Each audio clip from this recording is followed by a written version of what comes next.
থাকবে কি থাকবে না? কথা বলে থাকবে। কিন্তু আল্লাহ নবী বলছে কেউ যে দুনিয়াতে একটা মসজিদ নির্মাণ করে দেয়, বাইতুল ফিল জান্নাহ, জান্নাত আমি তাকে ঘর দিয়ে দেবো, পাকা 10 তলা করতে হবে এমনটা নয়। সুনান ইবনে মাজাহ 738 নম্বর হাদিস। আল্লাহ নবী বলছেন এটা পায়রা ঢোপের সমান, ডিমের সমানও যদি কেউ একটা মসজিদ নির্মাণ করে দেয়, বাইতুল ফিল জান্নাহ, পায়রা ঢোপের সমান মসজিদ তৈরি করা যায় নাকি? ইমাম আহমেদ ইবনে হাম্বল রাহিমাহুল্লাহ বলছেন এর অর্থ হচ্ছে এইটা একজন মানুষ এক জায়নামাজ সম পরিমাণ, এক জায়নামাজ বুঝেন মানে এক মুসাল্লা, মানে একজন মানুষের নামাজ পড়ার জায়গা ওই 2 ফিট বাই 4 ফিট একটা টাচ, এই সম পরিমাণ কেউ যদি মসজিদ তৈরি করে দেয় তার জন্য জান্নাত। কিভাবে করবেন? এই আমলটা আমি বাংলাদেশে খুব বেশি দেখেছি এবং মালয়েশিয়াতে যখন গিয়েছিলাম তখন দেখছি প্রায় মসজিদে লেখা আছে এক মুসাল্লা 60,000 টাকা। আমি নিজেই বুঝতাম না এক মুসাল্লা 60,000 মানে। আমি মসজিদে কর্তৃপক্ষকে জিজ্ঞেস এটা কি এক মুসাল্লা 60,000? ওরা বলছে যেটা হচ্ছে সুনান ইবনে মাজাহ এই হাদিস, যে আল্লাহ নবী বলছে কেউ যদি পায়রা ঢোপের সমান জায়গায় যদি মসজিদ তৈরি করে দেয় আল্লাহ জান্নাত থেকে ঘর দেবে। তো আমরা এক মুসাল্লা বলতে একজন মানুষের নামাজ পড়ার যে জায়গা 2 ফিট বাই 4 ফিট, মানে আপনার জায়নামাজের সমান। আপনি যে কোনো ইঞ্জিনিয়ারের কাছে চলে যাবেন, ওকে যদি বলেন যে ভাই এই 2 ফিট বাই 4 ফিট এই যে স্কোয়ার ফিট একটা মানে সিমেন্ট, বালি, ইট, রড, ইলেকট্রিক, জমি সব কত টাকা খরচ পড়বে বলে দিতে পারবে কি পারবে না? পারবে না? বলে দিবে যে আপনার জমি থেকে শুরু করে ইলেকট্রিক লাইট টাইট প্লাস্টার রং সব মিলে 60,000 বা 65,000 টাকা পড়বে। এখন যদি আপনি এই 60 বা 65,000 টাকা যদি বলে দেন যে এই টাকাটা এই খরচটা অন্তত একটা মসজিদ নামাজ পড়ার জায়গা, আমি গোটা পারবো না, গোটা মসজিদ পারবো না, কিন্তু একজন ব্যক্তির নামাজ পড়ার জায়গা করে দিতে পারবেন কি পারবেন না? কথা বলেন পারবেন। আল্লাহ নবী বলছে তার জন্য বাইতুল ফিল জান্নাত, তাকে জান্নাতে ঘর দেওয়া হবে। ইনশাআল্লাহ পারবেন তো এবার? হ্যাঁ, মানে বলতেও ভয় পাই। 2 সুনান তিরমিজি হাদিস নম্বর 415। আল্লাহ নবী বলছেন কোন বান্দা যদি প্রতিদিন 12 রাকাত সুন্নাত নামাজ, কত রাকাত? আরো জোরে বলেন। 12 রাকাত ফরজ নামাজ বাদ দিয়ে 12 রাকাত সুন্নাত নামাজ পড়ে। কিভাবে? জোহরের আগে 4, পরে 2, মাগরিবের পরে 2, এশার পরে 2, ফজরের আগে 2, টোটাল 12 রাকাত সালাত আদায় করে। আল্লাহ নবী বলছেন বাইতুল ফিল জান্নাহ, আমি আল্লাহ তাকে জান্নাতে ঘর দিয়ে দেবো। এই আমলটা করা যাবে? চাচা চাচা বয়স অনেক হয়ে গেছে, অনেক হয়ে গেছে আপনার বয়স, বেশি ইবাদত করতে পারে না, অন্তত আজকে হাদিসটা জানার পরে এই সুন্নাত নামাজের সঙ্গে গাফিলতি করিয়েন না। এই সুন্নাত নামাজ 12 রাকাত যে কোনো মূল্যে আপনি আদায় করবেন, যতক্ষণ মুসাফির না হচ্ছেন, যে কোনো মূল্যে। আর সুন্নাত নামাজ বাড়িতে পড়ার চেষ্টা করবেন। কোথায়? কোথায়? বাড়িতে। সহিহ বুখারী 731 নম্বর হাদিস। আল্লাহর নবী প্রত্যেক সুন্নাত নামাজ তিনি বাড়িতে পড়তেন। কোথায় পড়তেন? বাড়িতে পড়তেন। সুন্নাত নামাজ মসজিদে পড়ার চাইতে বাড়িতে পড়াটা উত্তম, নেকি বেশি। আপনি মসজিদে কেন পড়েন? আল্লাহ নবী সুন্নাত নামাজ কোথায় পড়তেন? বাড়িতে। আবু বকর রাদিয়াল্লাহু আনহু বাড়িতে একটা মসজিদ তৈরি করেছিলেন। আপনার বাড়িতে ডাইনিং টেবিল আছে, জামাইয়ের জন্য ঘর আছে, মেয়ের জন্য ঘর আছে, আল্লাহর জন্য ঘর কই? বাড়িতে আল্লাহর ঘর কই? আপনার স্ত্রী নামাজ পড়বে, মেয়ে নামাজ পড়বে, আপনি নফল ইবাদত করবেন কোন ঘরে? যেই ঘরে স্ত্রীকে নিয়ে শুয়ে আছেন ওই ঘরে? ওটা তো আপনার ঘর। ইবাদতের ঘর কই আপনার বাড়িতে? হিন্দুদেরকে দেখেন গোটা বাড়ি তারা করে সিঁড়ির তলে হলেও একটা ঠাকুরের ঘর করে রেখে দেয়, যখন প্রয়োজন ওই ঘরে গিয়ে সিঁড়ির তলে গিয়ে হলেও তারা তাদের মন্ত্রতন্ত্র জপ করে। আছে না নাই? আর এটা মুসলমানদের প্রত্যেক সাহাবী বাড়িতে তারা একটা ইবাদত খানা তৈরি করতো। মানে আপনার বাড়ি যদি থাকে কাঁচা হোক তারপরেও একটা ঘর তৈরি করেন, রেখে দেন ইবাদত খানা, একজন জায়নামাজ বিছিয়ে রাখবেন, কোরআন মাজিদ রেখে দিবেন, সমস্ত কিছু সজ্জিত করে সেন্ট আতর দিয়ে সুগন্ধি করে রেখে দিবেন।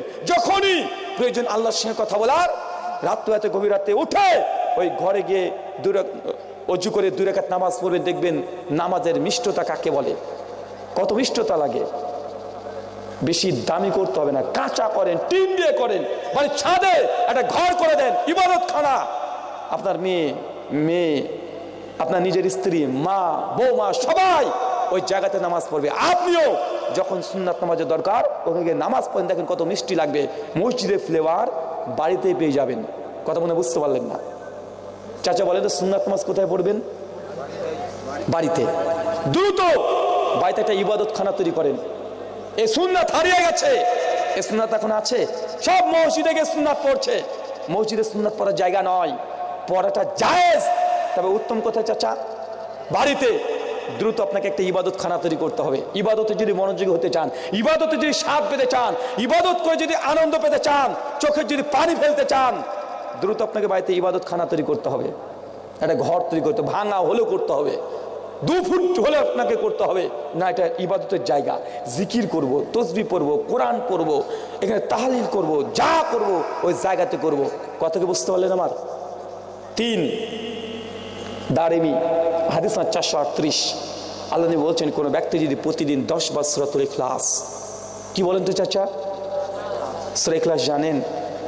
বাবু আমি তো জানি না। চাচা আপনি জানেন, নামটা জানেন না। কোন সূরা বলেন তো? কুল হুয়াল্লাহু আহাদ, বলো তিনি আল্লাহ এক এবং অদ্বিতীয়।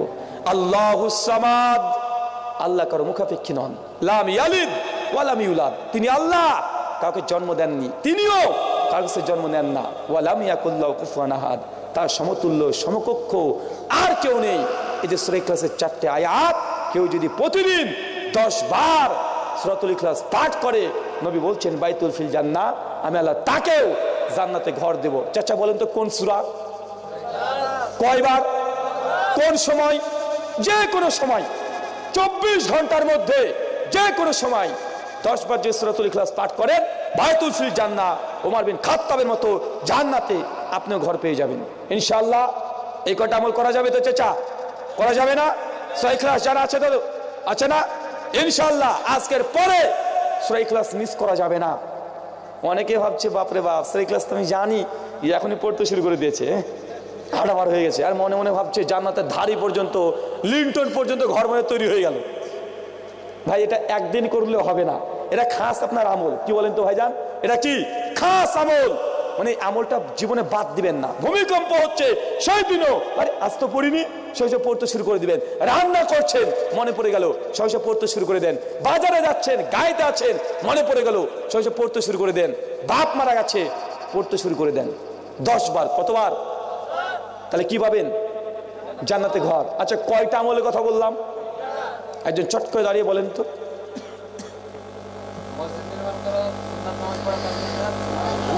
আর সূরাতুল ইখলাস, মাশাআল্লাহ। পেছন থেকে বলেন তো একজন। আরে ভাই বল রে ভাই, আমি খারাপ কিছু বলছি নাকি, গাল দিতে বলছি নাকি? আরে কতটুকু শিখলেন সেটা বলবেন। কয়টা আমলের কথা বললাম? 3টে। 1 মসজিদ নির্মাণ করা, সম্ভব যদি না হয় 1 মুসাল্লার সমপরিমাণ জায়গা।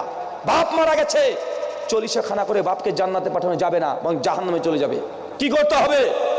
ওই টাকা দিয়ে মসজিদে 1 মুসাল্লার সমপরিমাণ জায়গা কিনে বাপের জন্য দিয়ে দিতে হবে। যতদিন মানুষ সালাত আদায় করবে, বাপ কবর থেকে সে নেকি পেতে থাকবে। কথা বুঝতে পারলেন? 2 সুন্নাত নামাজ 12 রাকাত মিস করা যাবে না, ঝড় আসুক তারপরে মিস করা যাবে না। 3 সূরা ইখলাস 10 বার, এটা মিস করা যাবে না। 3টে আমল, এই 3টে আমল করলে আপনিও আম্মা খাদিজার মতো, আসিয়ার মতো, ওমর বিন খাত্তাবের মতো আগে থেকেই জান্নাতে আল্লাহ সুবহানাহু ওয়া তাআলা আপনার জন্য ঘর রেডি রেখে দিবেন। মরবেন, কিয়ামত সংঘটিত, জান্নাতে ঘর পেয়ে যাবেন ইনশাআল্লাহ। আল্লাহ তুমি কবুল করো, সকলে বলি আমিন। আজকের এই যে আলোচনা সভা হচ্ছে অর্থের জন্য বলেছে, আমি টাকা পয়সা কোনোদিন কালেকশন করি না। যদি আপনারা মনে করেন যে আপনাদের নেকির প্রয়োজন আছে, যদি মনে হয় যে না নেকির দরকার আছে, তাহলে অর্থ দিয়ে যাবেন নিজের দায়িত্বে। জোর করে আপনাকে নেকি কামাতে হবে বা জোর করে আপনাকে নেকি কামিয়ে দেবো, এটা আমাদের সম্ভব নয়। যদি মনে হয় যে না জান্নাতে যাওয়ার দরকার আছে, গুনাহ পাপ করেছি, একটু নেকির দরকার আছে, তাহলে এখানে দান সাদকা করে আল্লাহর কাছে দোয়া করবেন যে আল্লাহ আজকে দান সাদকা করলাম, তুমি আমার এই দান সাদকাকে কবুল করো। আপনাদের যার যা সামর্থ্য আছে এসে দিয়ে যাবেন। যে প্রশ্নোত্তর আছে? আচ্ছা খুব বেশি না, কে আছে ভাই? একজন পড়েন তো।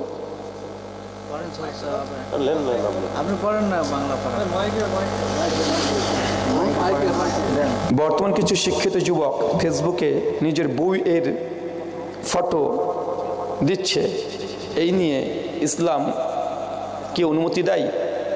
নিজের স্ত্রীর ছবি ফেসবুকে দিচ্ছে, এটা কি ইসলাম অনুমতি দেয়?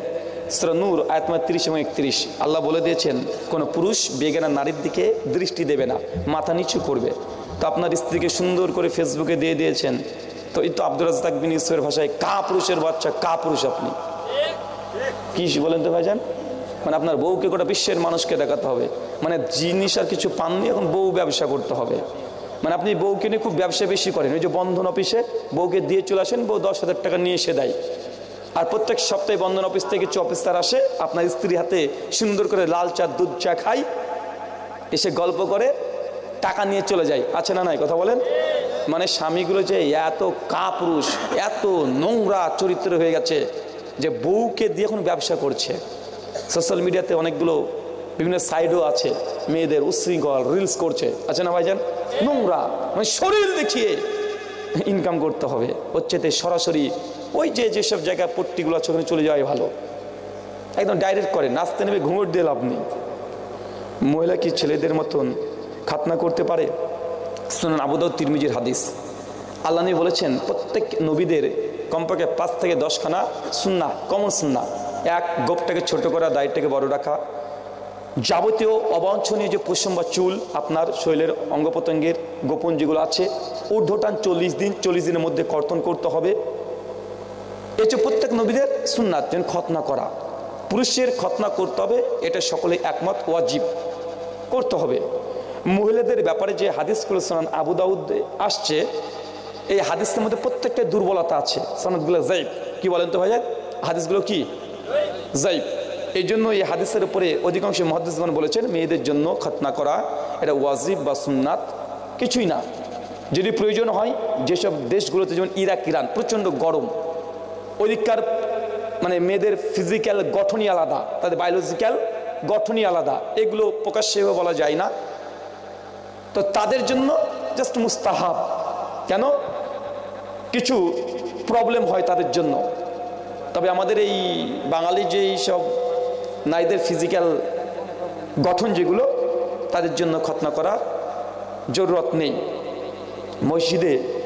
মসজিদ পরিমাণ করার জন্য আরবের টাকা নেওয়া যাবে কি?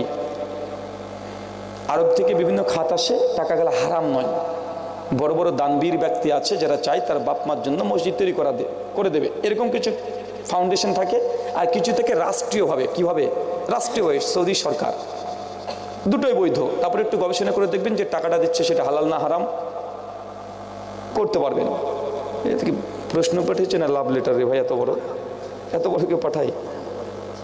আসসালামু আলাইকুম, মহিলারা কি জানাজায় গিয়ে জানাজার নামাজ পড়তে পারবে?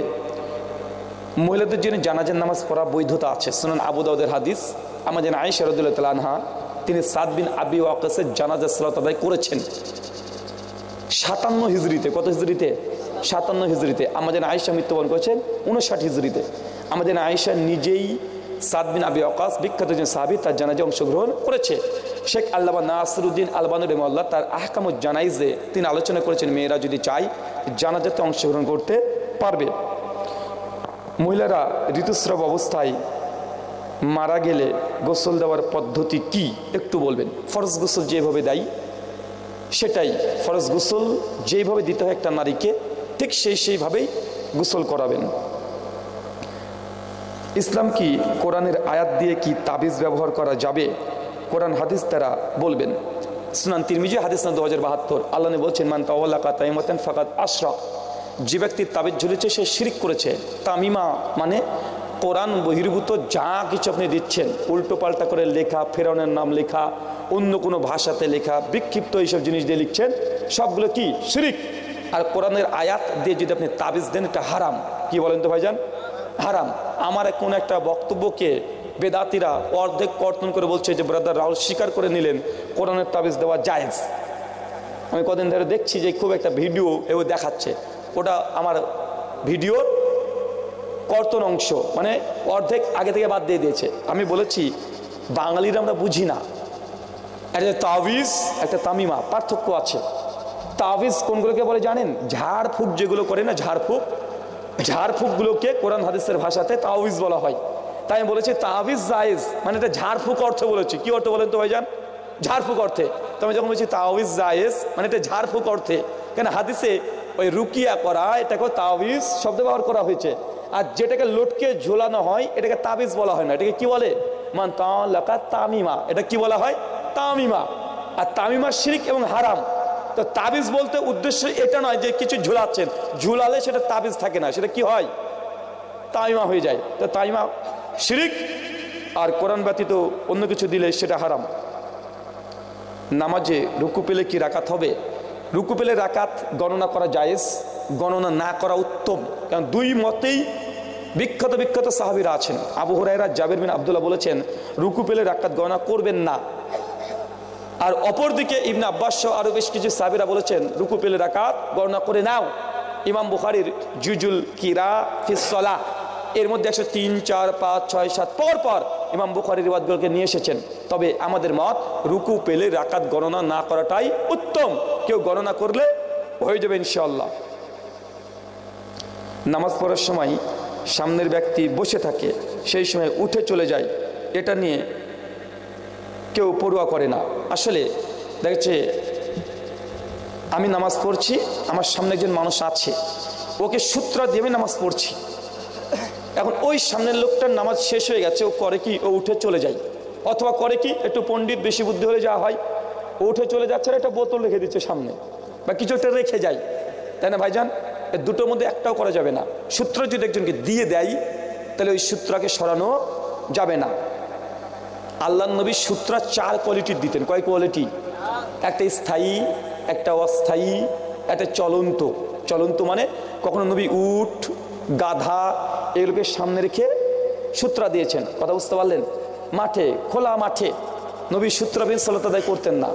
কখনো তীর নিক্ষেপ করে দিয়েছেন, তীর ক্ষণস্থায়ী, একটা তীর সূত্রা দিয়েছে। স্থায়ী সূত্রা কোনটা? যে কোনো মসজিদের দেওয়াল,